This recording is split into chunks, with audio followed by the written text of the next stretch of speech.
Hello, എന്തൊക്കെയുണ്ട് വിശേഷം? അപ്പോൾ അതാ ഇവിടെ ദുബായിലൊക്കെ എങ്ങും ദീപാവലിൻ്റെ ഒരു ഇതാണ്. മക്കൾക്കൊന്നും സ്കൂളില്ല നാളെ. അപ്പോൾ ഞാൻ വിചാരിച്ചു ഇന്ന് നല്ല അടിപൊളി ഒരു ദീപാവലി സ്വീറ്റ് ആയിക്കോട്ടെ. നമുക്ക് എല്ലാവർക്കും ഇഷ്ടപ്പെടുന്നൊരു ഹൽവ. നമ്മുടെ കുമ്പളങ്ങ വെച്ചിട്ട് പായസം ഉണ്ടാക്കാറുണ്ടല്ലേ, അതേപോലെ തന്നെ കുമ്പളങ്ങ വെച്ചിട്ടൊരു ഹൽവയാണ്. നല്ല ഒരു പ്രാവശ്യം എന്തെങ്കിലും ട്രൈ ചെയ്ത് നോക്കൂ കേട്ടോ.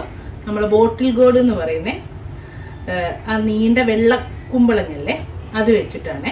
അപ്പോൾ നമുക്ക് എങ്ങനെയാ ചെയ്യാൻ നോക്കാം. മസ്റ്റ് ട്രൈ റെസിപ്പിയാണ്, അടിപൊളി ടേസ്റ്റാണ് കേട്ടോ. അതായത് നമ്മളെ ചുരക്കലുവ ബോട്ടിൽ ഗോഡ് ഹൽവ ഉണ്ടാക്കാൻ വേണ്ടിയിട്ട് അടികട്ടിയുള്ള ഉരുളിയൊക്കെ ഉണ്ടെങ്കിൽ അതാണ് ഏറ്റവും നല്ലത്. എൻ്റെ അടുത്ത് ഇപ്പോൾ ഇല്ലാത്തതുകൊണ്ട് ഞാൻ നല്ല കട്ടിയുള്ളൊരു അടികട്ടിയുള്ളൊരു പാത്രം വെച്ചിട്ടുണ്ട്. അതിലേക്ക് ഇതാ ഒരു 3 ടേബിൾ സ്പൂൺ ഗീ ആഡ് ചെയ്ത് കൊടുത്തിട്ടുണ്ട്. നമുക്കിതാ കുറച്ച് അണ്ടിപ്പരിപ്പ്, ഒരു 4-5 അണ്ടിപ്പരിപ്പേ ഉള്ളൂ. അതേപോലെ 4-5 ബദാമും കട്ട് ചെയ്ത് വെച്ചിട്ടുണ്ട്. പിന്നെ പിസ്തയും അതേപോലെ ഒരു 4-5 പിസ്തയുണ്ട്. ഒന്നാദ്യം നെയ്യിൽ വറുത്ത് കോരി മാറ്റിയൊക്കെ ഹലുവൻ്റെ ലാസ്റ്റ് സ്റ്റേജിൽ ചേർത്തി കൊടുക്കാനാണ്.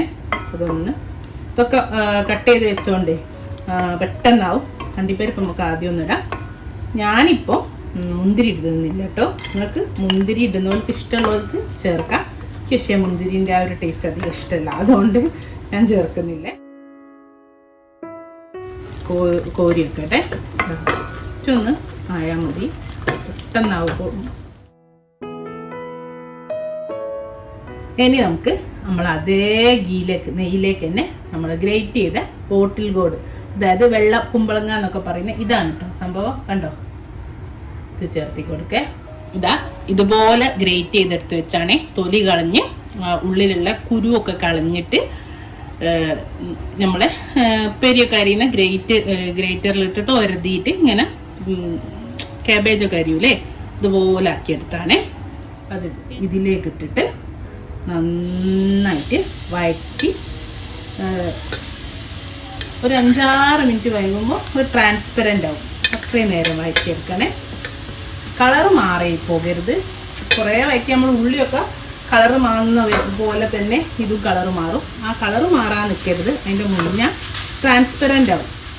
500 ഗ്രാമുള്ള ഒരു ബോട്ടിൽ ഗോഡാണ് എടുത്തത്. അത് 500 ഗ്രാം ഉണ്ടായി. പിന്നെ തൊലി കുരുവൊക്കെ കളഞ്ഞുണ്ട്, അതിൻ്റെ ബാക്കിയുള്ളതാണ്. ഒരു 5 മിനിറ്റോളായി നന്നായിട്ടൊന്ന് വഴറ്റിയെടുത്തിട്ടുണ്ട്. ഇനി ഇതിലേക്ക് പാൽ ഒഴിച്ചു കൊടുക്കുകയാണേ. ഇത് 500 ml പാല് ഞാൻ കുറുക്കിയെടുത്തതാണ്. കുറുക്കിയിട്ട് ഇപ്പോൾ ഒരു 3/4 കപ്പ് പാലൊക്കെ ഉള്ളേ. 200 ml പാലായി കുറഞ്ഞുണ്ട് 500 ml പാലുള്ളത്. അല്ലാതെ നമ്മൾ ഡയറക്റ്റ് 500 ml പാൽ ഒഴിക്കുകയാണെങ്കിൽ കുറേ ടൈം എടുക്കൂലേ ഇതിങ്ങനെ ആയി വരാൻ. ഇതിപ്പോൾ ആദ്യം തന്നെ നമ്മൾ ഒന്ന് പാലൊന്ന് വേറെ കുറുക്കിയെടുത്താൽ മതിയേ. അപ്പോൾ ഈ വെള്ളം വറ്റിയത് പാലിലല്ലാതെ നമ്മൾ ഇതിൽ കിടന്നിട്ട് പിന്നെ ആ വെള്ളം കൂടെ വറ്റിച്ചെടുക്കേണ്ടി വരും. ഇനി ചെറിയ തീയിലിട്ടിട്ട് ഇങ്ങനെ ഇളക്കി ഈ പാലിൽ കൂടെ ഒന്ന് വെന്ത് വരട്ടെ. പക്ഷെ ഇടയ്ക്കിടയ്ക്ക് പിടിച്ചു വരുത്. പാല് കുറയുന്നതിനനുസരിച്ചിട്ട് അടി പിടിക്കാനുള്ള ടെൻഡൻസി കൂടുതലാണ്. അപ്പോൾ ചെറിയ തീയിലേക്ക് മാറ്റുക.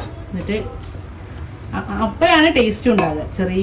ഒന്നിച്ചങ്ങ് വലിയ ഹൈ ഫ്ലെയിമിലിട്ടിട്ട് വറ്റിച്ചെടുക്കുന്നേക്കും ചെറിയ ഫ്ലെയിമിലിട്ടിട്ട് ഇങ്ങനെ വേവിച്ച് വറ്റിച്ചെടുക്കുമ്പോൾ അതിന് പ്രത്യേക ടേസ്റ്റാണ്. ഇപ്പോൾ ഇതാ നമ്മളെ ബോട്ടിൽ കുമ്പളങ്ങൊക്കെ നന്നായിട്ടൊന്ന് വെന്തിട്ടോ. പാലിൽ ചെറിയ തീയിലിട്ടിട്ട് 1/2 മണിക്കൂറായിട്ടോ ഞാൻ വേവിക്കുന്നു. വെന്ത് കണ്ട ഒരു കുഴമ്പ് പരിവായിൻ്റെ. എന്നാലാണെങ്കിൽ നമ്മൾ ഗ്രേറ്റ് ചെയ്തിട്ടോണ്ട് ആ ഒരു ചെറിയ കഷ്ണങ്ങളായിട്ട് തരിയായിട്ടുണ്ടാന്. ഇനി നമ്മൾ പഞ്ചസാര ആദ്യം ചേർക്കരുത് കേട്ടോ, അപ്പോൾ ഇങ്ങനെ വെന്ത് കിട്ടൂല, എണീറ്റ് പോരും. ഇപ്പം ഇനി ഇതാ ഇതിലേക്ക് ഒരു 1/2 കപ്പ് പഞ്ചസാര ചേർത്ത് കൊടുക്കുന്നുണ്ട്. അപ്പോൾ ഒരു 3/4 കപ്പ് വരെ ചേർക്കാം. ഞാനിപ്പോൾ എനിക്ക് അധികം വേണ്ടാത്തതുകൊണ്ട് 1/2 കപ്പ് പഞ്ചസാര ചേർത്തിട്ട് ഒന്നുകൂടെ നന്നായിട്ട് വരട്ടിയെടുക്കേ. ഇപ്പോൾ ഇതാ പഞ്ചസാര ഇട്ടിട്ട് ഒരു നന്നായിട്ട് ഇങ്ങനെ പെരുകി വരുന്നുണ്ട്. ഇനിയും ഹലുവ അല്ലേ, ഒന്നുകൂടെ ഒന്ന് ടൈറ്റായിട്ട് ഈ പാത്രത്തിൽ നിന്ന് വിട്ടുപോരുന്നൊരു പരിവാണ്. അപ്പോൾ അതാ എല്ലാം വെന്തൊക്കെ ആയിട്ടുണ്ട്. ഒന്നുകൂടെ ഒന്നായാൽ നമുക്ക് ഏലക്കാപ്പൊടിയും നമ്മളെ നട്സും ചേർത്തി കൊടുക്കാം. തിരിയൂടെ ഒന്ന് വരണ്ട് വരട്ടെ. ഓക്കെ, അപ്പോൾ ഇതാ ഒന്നുകൂടെ ഞാൻ പറഞ്ഞല്ലോ വന്ന് നമ്മൾ ഹലുവ പരുവത്തിലേക്കായി വരുന്നുണ്ട്. ഈ ഒരു സമയത്ത് നമ്മൾ നേരത്തെ വറുത്ത് കോരി വെച്ച നട്ട്സൊക്കെ ഇടാം. ഞാനിപ്പം ഏലക്കാൻ്റെ പൊടി ചേർക്കുന്നില്ല കേട്ടോ. നിങ്ങൾക്ക് വേണമെങ്കിൽ ഏലക്കാപ്പൊടി കൂടെ ചേർക്കാം. അപ്പോൾ ഇതിൻ്റെ ആ ഒരു ടേസ്റ്റ് അങ്ങ് മാറിപ്പോവും. പിന്നെ നട്ട്സ് ഇട്ടുണ്ടല്ലോ, അപ്പോൾ ഞാൻ പിന്നെ വേറെ ഏലക്കാപ്പൊടി ചേർക്കുന്നില്ല. ഇത്രേ ഉള്ളൂ. അതേപോലെ നിങ്ങൾക്ക് വേണമെങ്കിൽ ലാസ്റ്റ് നമ്മൾ ആദ്യം വറുത്ത് കോരിയതിന് പകരം ഇത്തിരി നെയ്യ്, ഞാൻ നെയ്യ് കുറച്ച് വേണ്ടാന്ന് വിചാരിച്ചിട്ടാണ്. അപ്പോൾ ഒരു ടേബിൾ സ്പൂൺ നെയ്യ് ഒന്ന് ചൂടാക്കിയിട്ട് ലാസ്റ്റ് ഇതിലേക്ക് ഒഴിച്ചു കൊടുക്കുക കേട്ടോ. ലാസ്റ്റ് നമ്മൾ ഈ നട്ട്സ് ചേർത്തിയ സമയത്ത് അപ്പോൾ ഒന്നുകൂടി ഒരു നെയ്യിൻ്റെ ടേസ്റ്റ് ഒന്നുകൂടി നിൽക്കും. നമ്മളിപ്പോൾ ആദ്യം നെയ്യ് ചേർത്തിയോണ്ട് നെയ്യിൻ്റെ ടേസ്റ്റ് അങ്ങനെ എടുത്ത് നിൽക്കില്ല. ഇപ്പോൾ ലാസ്റ്റ് ചേർത്തിയാൽ നെയ്യിൻ്റെ ടേസ്റ്റ് അവിടെ ഉണ്ടാവും.